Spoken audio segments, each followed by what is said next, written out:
Dictation start होगी 5 second बाद। Start. वर्तमान मामले में डॉक्टरेट प्रक्रम तक आरक्षण प्रदान किया जा रहा था, किंतु डॉक्टरेट पश्चात वाले पाठ्यक्रमों और अनुसंधान के लिए भर्ती के आरंभिक प्रक्रम पर लिखित परीक्षा में बैठना होता था और जो अभ्यर्थी सफल होते थे उन्हें इसके पश्चात अध्यापन की विभिन्न विधाओं में भर्ती किया जाता था। Full stop.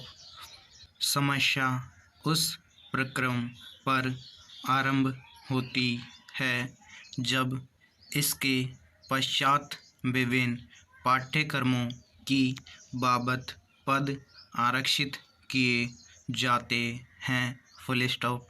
जब एक बार कोई अभ्यर्थी सहायक प्राचार्य के पद से आरंभ होने वाले संकाय के विभिन्न पदों पर भर्ती के लिए आरित हो जाता है तो इसके पश्चात अनुसूचित जातियों और अनुसूचित जनजातियों और अन्य पिछड़े वर्गों के समुदायों के अभ्यर्थियों के लिए पद आरक्षित करने का अब कोई तर्क नहीं था। Full stop. सुपर सोशलिटी के उस स्तर तक आरक्षण का प्रश्न अद्भुत नहीं होना चाहिए था, जैसा कि इंदिरा साहनी वाले मामले में 9 न्यायाधीशों की न्यायपीठ ने मत व्यक्त किया था। Full stop. सुपर स्पेशलिटी के स्तर पर कोई आरक्षण नहीं होना चाहिए और यह आरक्षण हर हालत में परिमाणीय आंकड़ों पर आधारित होगा। Full stop. वर्तमान मामले में आनुपातिक प्रतिनिधित्व ने की पर्याप्तता का जैसा कि इंदिरा साहनी वाले मामले में या एम नागराजन वाले मामले में समझा गया है, अवलंब लिया गया है। Full stop.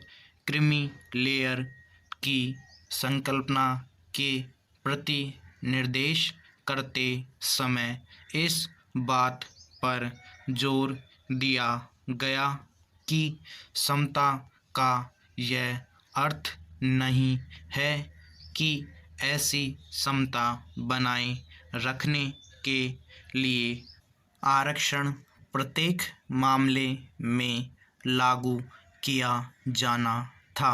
Full stop. Para.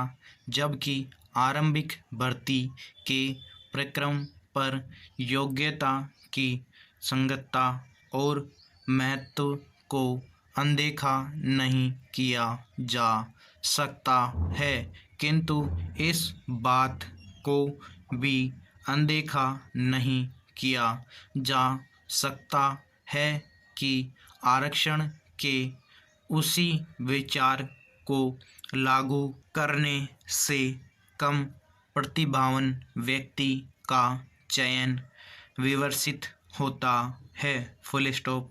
इसके साथ साथ यदि सामाजिक न्याय के संवैधानिक वचन को छोड़ा जाना है तो ऐसी कीमत चुकानी होगी।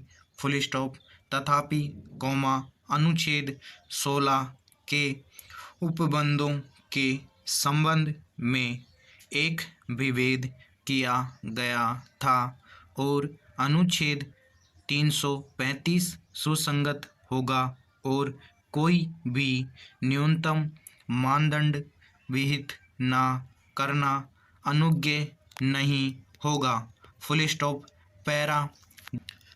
जब अपील पर 2002 की सिविल अपील संख्या 5119 के साथ तारीख 20 फरवरी 2003 को सुनवाई आरंभ की गई, तब उक्त मामलों में अवधारणार्थ अंतर्वर्लित मुद्दों के महत्वपूर्ण स्वरूप तथा इस समस्या के आवर्ती स्वरूप पर विचार करते हुए यह उचित समझा गया था कि मामलों की सुनवाई किसी बेहतर न्यायपीठ द्वारा की जाए।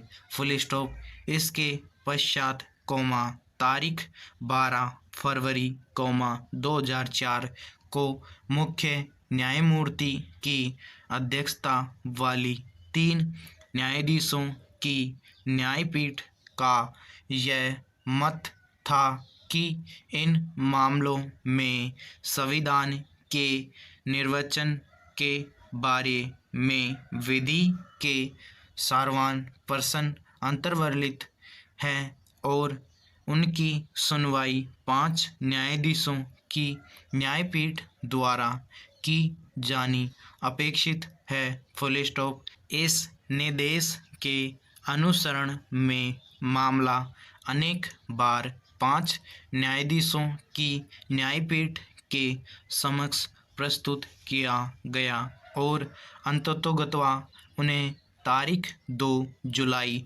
2013 को 5 न्यायाधीशों की न्यायपीठ के समक्ष सूचीबद्ध किया गया था। Full stop. समाप्त।